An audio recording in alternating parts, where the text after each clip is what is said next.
Ain't no half stepping with Marcus J is live, y'all. We got a hot show for you. We got the National Basketball Association final wrap up. We got the Paula Dean craziness, and we got pimps in the pulpit. Ain't no half stepping with Marcus J is right now. It's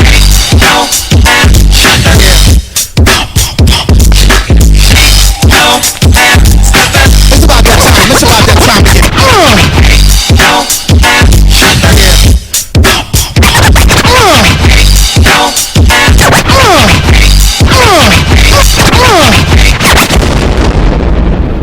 Button your lip, open your ears, strap on your thinking cap. Socially conscious talk that's entertaining with a dash of humor and the top sports stories of the week. It's time for Ain't No Half Steppin' with Marcus J. Sellers has Jordan. Jordan with 2 seconds to go. Puts it up and scores at the buzzer. Michael Jordan has won it for Chicago. Manning lobs it. Boris alone. Touchdown New York. Down goes Frazier. Down goes Frazier. Down goes Frazier. He hits one deep to right center. That ball is out of here. The Yankees win the pennant.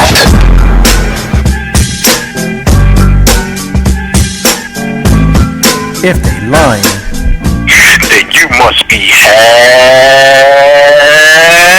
stepping. ain't no half stepping with Marcus J is back once again for a live show. Y'all be down with us. 804-402-2893 for the flagship show of LegacyInternetRadio.com. We are definitely glad to have you with us on MixLR, on Shoutcast, Loud City, definitely Winamp, of course. Definitely glad to have you here for the flagship show, Legacy Internet Radio. Ain't no half stepping with Marcus J. We got a hot one for you. We getting into a whole lot of stuff. We got the dating pool diva that's going to join us momentarily. We getting into Paula Dean. We're going to talk about some controversial statements by Serena Williams, and we're going to get into the pimps in the pulpit. We got a hot one for y'all tonight. But as we do every single week, we start with the sports, and tonight is no different. We got the National Basketball Association wrap up.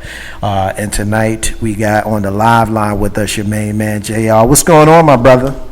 What's up, man? How you doing, man? I'm good.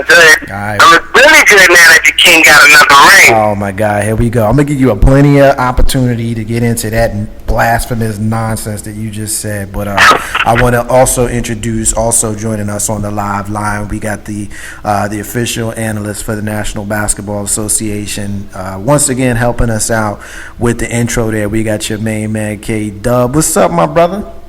What's going on, everybody? I'm good, man. I'm enjoying the good weather, and kind of sad that basketball is over with. But hey, man, this is a part of what goes on. You know what I'm saying? Now is the fun time when we can speculate and throw out a lot of scenarios and see if it's stuck on the wall. Speaking of all of that, before we get into the games, we had a development. We had a trade, I should say, that happened, came to fruition over the weekend and was made official today. Want to tell us about the trade, Dub?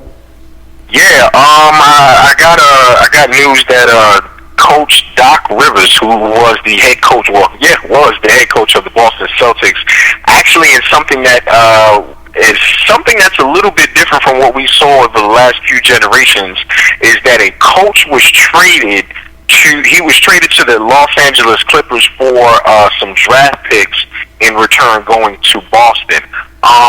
This is something that's been talked about for a while, and I guess you could say the first part of this particular suggested trade has gone through, and from him going to the Clippers, from what I also understand, is that Chris Paul, their high-priced free agent, he will sign a max deal, which would keep him in with the Clippers for the upcoming few years.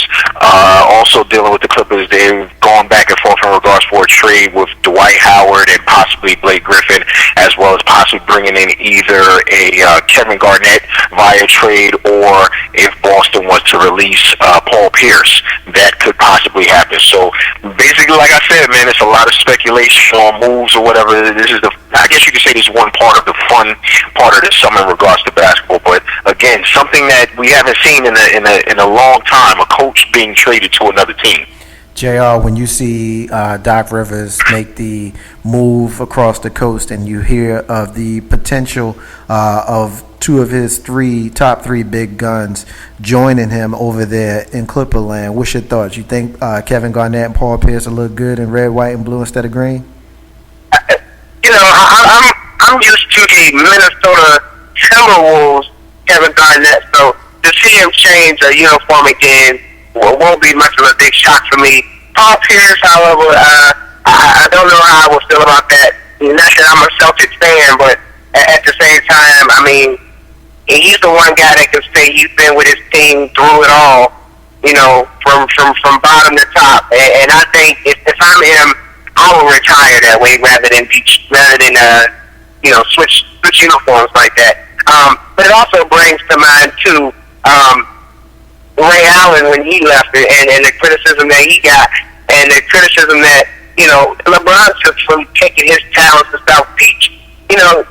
These guys wanted to be in control of their own destiny, and now you have Danny Ainge controlling the coach's destiny, which isn't unprecedented, but it leads me back to that. If I'm a player or if I'm a coach, I want to take control of my destiny and not have it be controlled. I can dig it. Now, what's your thoughts, JR? I'm going to come to you first, and Doug, when he's done, I want you to jump on this. You got a guy like Paul Pierce who was drafted, correct me if I'm wrong, out of Kansas, I believe, into Boston. He's played his entire career as a Celtic, but we also know he's from Los Angeles. So for him to potentially play out the twilight years of his career in his hometown, don't you think that would be a little bit different? It's a little different, but I don't think I would do it still unless I know that I could get a title there. If you have to bring your home team a title, especially to the Clippers franchise, who hasn't seen many of those, So I think that would be great if he's sure that can happen. But if he isn't at least 97% positive, then I wouldn't do it. Okay, Doug. Because then you just you're not that he's Michael Jordan, but you're Michael Jordan with the whip in that respect. If you don't, I could dig it. Kato, what's your thoughts on that same question? You know what? It's a very peculiar position because of the fact that, from what I understand, in order for Paul Pierce to leave, he would have to be released. He would have to be let go. And him being in the twilight of his career, that is something that's out of whack. I could see Boston possibly doing that. But here's a scenario that I thought of would be that he brought a championship back to Boston from the 80s, and he could be a part of a team that would win their first championship, as well as he would be playing for a team that basically was in his backyard when he was a kid. I've heard many stories that he used to sneak into the forum to watch the Lakers play, but how much of a dynamic or how much of his name would be just blown up if he was able to possibly be a part of a team that would get the Clippers past the first round, past the second round, possibly into the Western Conference Finals and even the title. I mean, I wouldn't be, I say it like this, I wouldn't be mad if he was to decide to do that. Why not? I can dig it. Ain't no half stepping with Marcus J live from the Den, LegacyInternetRadio.com on MixLR, Shoutcast, Winamp, as well as Loud City. We appreciate you guys listening to us tonight. K-Dub, we'll come to you on this one first. We know the NBA Finals ended in 7 games last week. The LeBron James-led Miami Heat team defeated the Tim Duncan-led San Antonio Spurs, which is not what any of us other than JR had picked. JR did pick this, and if I'm not mistaken, JR, I think you said that this would go 7, which it did. K-Dub and I both had the Spurs winning in 6, which obviously we stand corrected. And I don't mind standing corrected on this one. It was a great, great, great finals, and we haven't seen the finals that good in a very long time. With all that being said, I think that the fact that Greg Popovich made some critical coaching errors in Game 6 absolutely cost his team the title, reminiscent of Pat Riley-led New York Knicks team in 1994, out-coaching himself and leading to a Houston Rockets victory. The Knicks went into Houston 3 games to 2. San Antonio went into Miami up 3 games to 2. Of course, it always comes back to the Knicks for me. But Kato, what's your thoughts when you kind of think about the decision that Greg Popovich made, most notably having his 2 best players on the bench during a critical time of the game?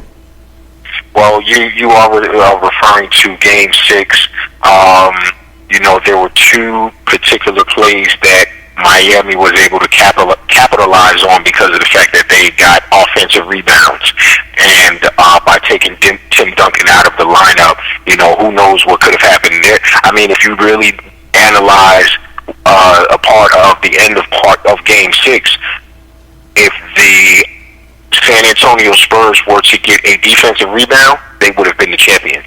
But the cards fell as they may.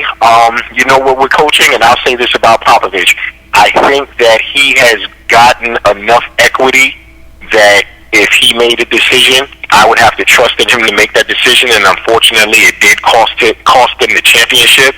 From what I understand, San Antonio is just basically distraught in regards to, having the championship almost in hand and not being able to capitalize on it. I do feel for those guys. They played their hearts out. I would say it was a very good series.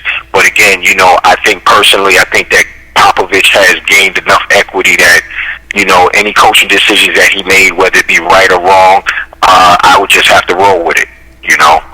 Will we have the same conversation if, he put them on the bench and they got that rebound?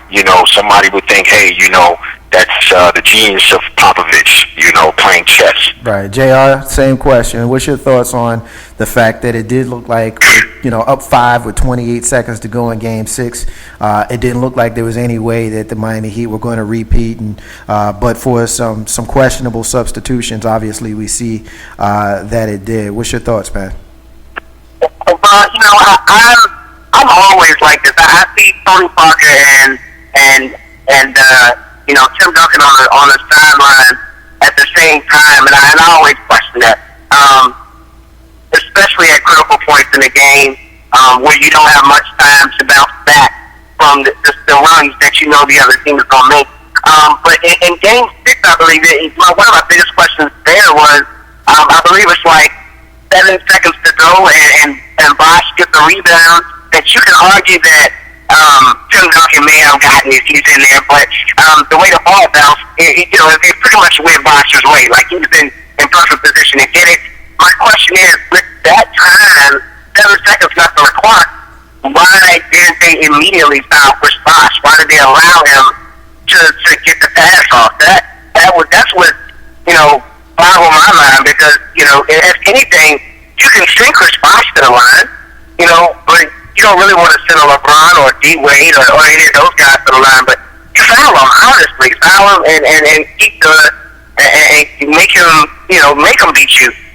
Make Bosh beat you and not LeBron. I had questions about that too, JR. K-Dub, jump in here. Do you foul Chris Bosh right there, and take your chances at the line, or do you think that Greg Popovich, the great coach that he is, played that the right way? You know what? You're damned if you do, damned if you don't.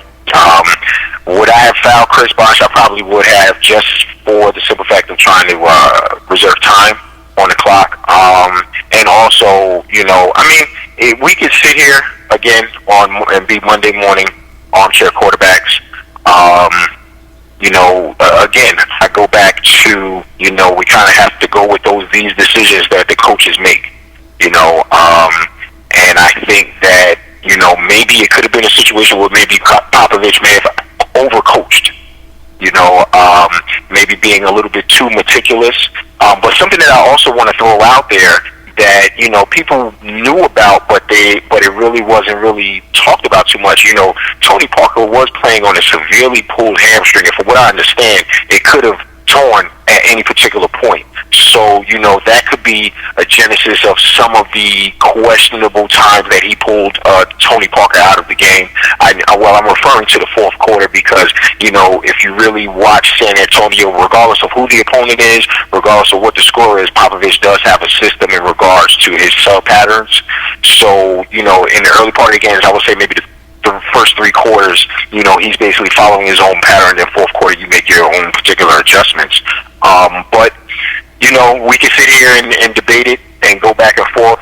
Do I think it was a bad move? Looking back on it, yeah. But, hey. all bounced, and we're still talking about Miami winning their second chip. JR, let me come to you on this one, because you and I have had our fun with this, going back and forth. Anybody that knows me knows I'm not a fan of LeBron James, but I recognize greatness, great player. I'm even on record as to say that he's the single greatest player that I've ever seen in my life. I'll ask you, because I know that you are actually a fan of his. Do you think that he's the greatest player, top 5, top 10, top 50? And here's why I ask that, because I've had a couple of people want to debate me on this, and I even had one guy that I heard on a rival sports show suggest that LeBron was not a top 10 of all-time player, which I disagree with that. So let's talk a little bit about legacy for LeBron James. I know you're a fan of his, and I'll just ask you straight up, is he better than Michael Jordan? I'm gonna say this, by the numbers, absolutely. By the numbers, I mean, if you go on, chest to chat, numbers, which is usually what people go to when they have when you're saying, oh, this person has more championships, or this person has this. But when you go by the numbers, LeBron is better. But in my mind, it just has to be Jordan, only because that's like a nostalgic childhood thing for me. It's like growing up. It's like me growing up watching Mike Tyson. Like, I know Muhammad Ali is better than Mike Tyson, but I can't say, I can't say that. Like, Mike Tyson, for me, growing up, that's Mike Tyson.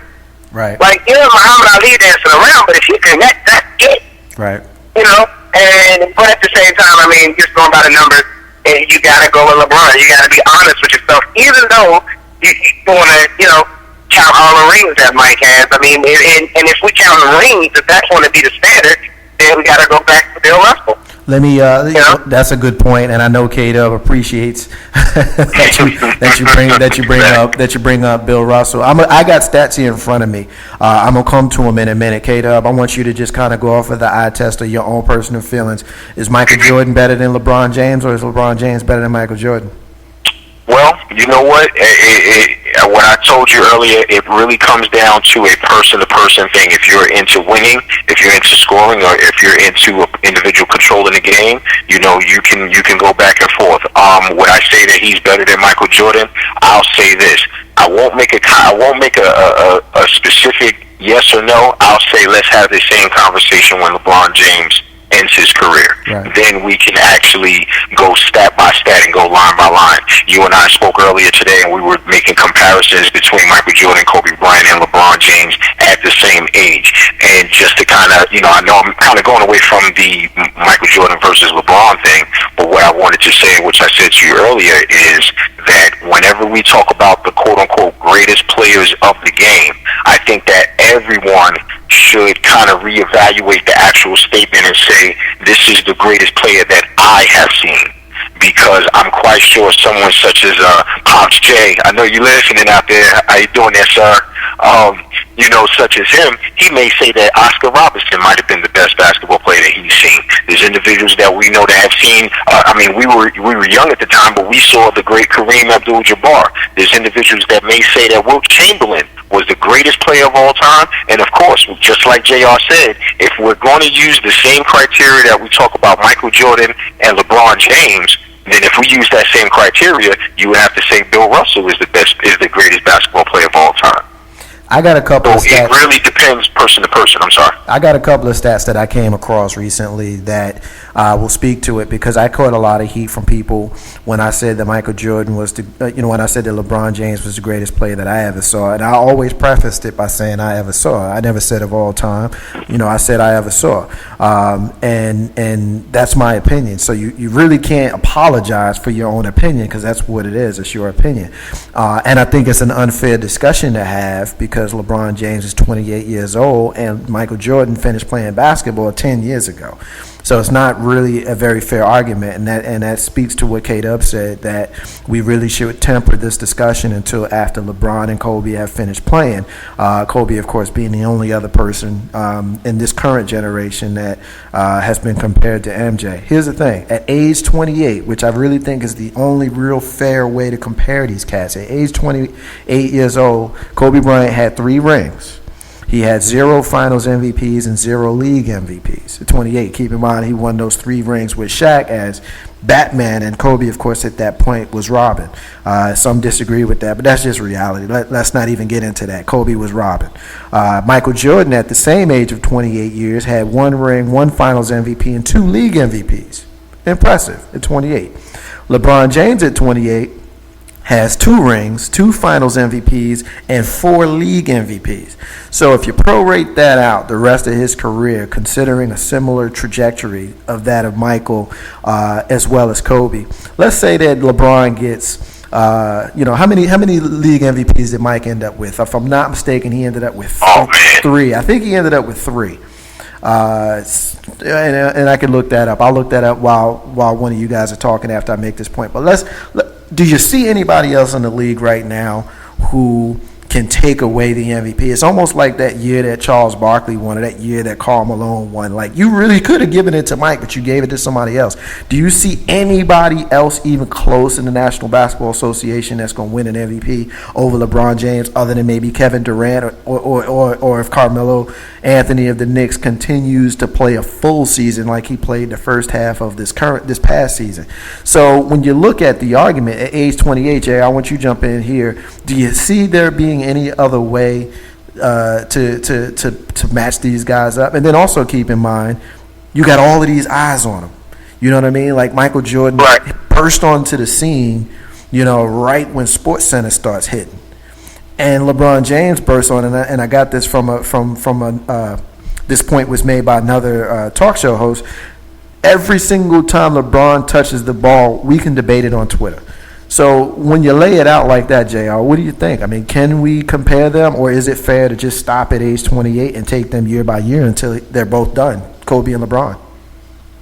Kobe and LeBron, I mean, I think it's a fair comparison. I mean, to me, you're looking, I mean, it's just tomato. You kind of say, oh, well, you can debate them on Twitter. Well, you can still debate Kobe on Twitter. I mean, granted, we can do, LeBron is full on internet heat, but I don't think that really matters that much. That just means that we're hearing what the people out in Ohio and LA are saying, like, person to person, versus just, seeing a SportsCenter stat of people who voted in, that particular place and what they thought. Like they do a little map for where they divide up the country and how they voted. We actually get to, interact with these people through social media, which, I mean, is a different take, but, I mean, you can still do that with Jordan now. You can still get people's opinions of that. So I don't think that, the type of media that's present at the time is much of a, cause to rethink the debate. K-Dub, I just looked it up just as JR was talking. Michael Jordan had 5 league MVPs in his career, and at 28 years old, LeBron James is 1 behind him. Now, we know it's all about the team, and we know that how many chips you get signifies your greatness. But I would think the fact that you're the best player in the league 4 times at age 28 should account for something. What's your thoughts on what I just laid out with regards to the stats? I know you say we should wait until the career is over, but 4 MVPs at this stage of the career ain't nothing to sneeze at, man. Right. I mean, it's a healthy debate. I mean, any sports fans, regardless of the sport, you're going to have that debate. We go all the way to the movie Coming to America when they compare Rocky Marciano and Joe Louis. You know what I'm saying? It's a healthy debate. It's a very good debate. And again, it really comes down to what your personal preference is. If we was to have this conversation right now, people would say, well, why are you comparing LeBron to Michael Jordan? You should compare Kobe Bryant to Michael Jordan. That just basically allows us to look at their greatness and appreciate it. I think that it is a healthy debate, but again, I said this before, we as sports fans, we as basketball fans have not seen someone such as a LeBron James with the size of a Karl Malone, but the skill of a Magic Michael and Oscar Robertson all rolled into one.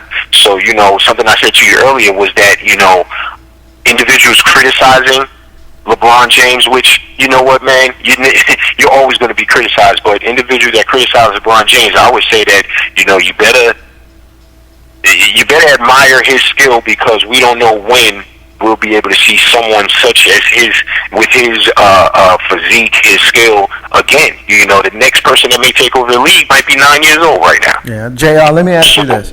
I know that you're a fan of LeBron, so that's why I want to start with you and K-Dub. I want you to piggyback on him when he's done. We know you love him, but why do people hate LeBron James? And people hate him. Don't get it twisted. I mean, like with me, it's a playful hate. It's a playful hate. It's a fanship hate. It's the competitive hate. I was irritated that he came to the New York Knicks territory to announce that he was going to our arch rival. I was irritated by that, and I've been on record as saying that. That is the genesis, to use K-Dub's word. That is the genesis of my dislike for the guy. And, of course, my dislike is on the court, man. It's a good kid. I like the guy personally. I've not seen him do anything that would cause me to think that he's not a good person. So let's keep it, you know, to that. But we know that there's some people that we got cats burning jerseys and, you know, calling him out his name and doing the mean stuff with the, you know, with the Photoshop, and then talking about the Delonte West thing with his mom. I mean, cats is like getting really mean with it, and I don't understand it. Why the vitriol behind how people are treating LeBron James? Because again, like I said, I mean, I used to call him the fraud and all that stuff. It's all in good fun, you know, but it's not fun to me no more. The guy has 2 rings. I've already said he's the greatest player that I've ever seen on the court. At 28 years old, we have no reason to think that he's going to have a Wilt-like career where he'll only have 2 rings and still be the greatest player on the court in his era. Why people hate this dude? What's the deal? What's your opinion? Well, the fan in me says they hate him because he's the greatest, and they don't want to admit that, so they just throw the hate. And usually they throw the hate at the greatest. Now, realistically, they are hating him to this extent. And you know, I would say Cleveland fans, you know, they have more of a right to actually hate him, because, you know, he's made so many promises to that team, and then, you know, he had to be out. But on the flip side, how long do you wait before you say, hey, look, I gotta go get this ring? But then to that point, I mean, I've had people tell me that, you know, because I've asked people, I was like, why do you hate LeBron James? I mean, like, he hasn't done anything negative in public. He hasn't, you know, nothing, like you said, nothing that I could see that would paint him as a bad guy. One person told me they thought he was arrogant. And I'm like, arrogant, really? Yeah. I'm like, I mean, I know to be a superstar, you're going to be somewhat arrogant. And I mean, he calls himself the king, so let's be for real. He's a slight arrogant, but I mean, that's sports. Right. Like, if you don't think you're the greatest, I would go beyond that. I was going to say, if you don't know you're the greatest, there's something that's wrong with you. I could dig it. Everybody that goes to WWE and says, I want to be tag team champions. Nobody. You go to WWE and say, I want to be world champion. Yeah. You go to boxing, I want to be world champion. Right. Nobody says, I just want to be a mid-level. Hey, K-Dub. To K-Dub. Hold up, K-Dub. Let me phrase it in a question. And then you can go and piggyback on what you was getting ready to say. When you and I were talking earlier, I told you about a conversation that I had with a cat over the weekend who still wants to try to pick apart LeBron's game. And he told me that because of the way the game is played now, you know, the era is a little bit different. And the fact that LeBron James has some physical deficiencies, he doesn't match up to players of eras past like Terry Cummins and Buck Williams. To that you say what? I say this. First of all, in regards to LeBron James, to hit to that individual's point, basically he's setting his own parameters up, and how as weak as those parameters are, that's his mind state. But, you know, going back to what JR said, in regards to the whole King thing, that was the media. That wasn't necessarily that was the media that started to crown him the king or the next coming, and he just rolled with it. But also, let's not forget that at one time, definitely not to the extent of what we see with LeBron James, because we do live in a internet world now, but people fail to remember that everybody wasn't on Michael Jordan's bandwagon either. Nope. You know, Michael Jordan was a ball hog. All he does is shoot. He doesn't make anybody better. He'll never win a championship if he continues to win the scoring titles. And now years and years down the line, now we're saying, you know what? LeBron James ain't Michael Jordan, who's the greatest player in the world. I would bet $1 to donuts that all of those individuals back in the late 80s that had that comment about Michael Jordan, it will be interesting to see what their conversation in regards to Michael Jordan is right now. Yeah, it's great. It's funny that you say that because, for all the talk about LeBron going to Miami and teaming up with Wade and Bosh and all of that kind of stuff, I saw an interesting stat. Jordan was something like 1-9 or 2-9 in the playoffs prior to the arrival of Scottie Pippen. So it just goes to show you that even a player as great as Michael Jordan just couldn't seem to get it done by himself. Also keep in mind, the next great player that we can talk about, somebody like Magic, walked into a team that had Kareem on it already. Larry Bird walked into a good situation in Boston, and we saw how long it took, for Dr. J to win a chip in Philadelphia after having gone there from the New York Nets when the merge happened in '76. So, I am beginning to, go ahead, I'm sorry. To throw a little salt on there in regards to Michael Jordan, let's not forget that there were years that he really didn't start to win until Phil Jackson came into the scene. Right. And let's not think, hey, Phil Jackson is part of the reason why we have these conversations about Kobe Bryant, right, and whether or not certain teams were dynasties, so on and so forth. So, it's granted it is the players on the court that fill the buckets up, but also it's that man that puts you in those positions to be able to do it. Exactly. Ain't no half stepping with Marcus J. I'm gonna wrap this thing up here, fellas. I'm gonna ask you a simple question, and I just need a one-word answer, and then we're gonna get on out of here. K-Dub, Jordan or LeBron? You got one player you don't know nothing about. 6 titles versus 2 titles. Assume that they both have 4.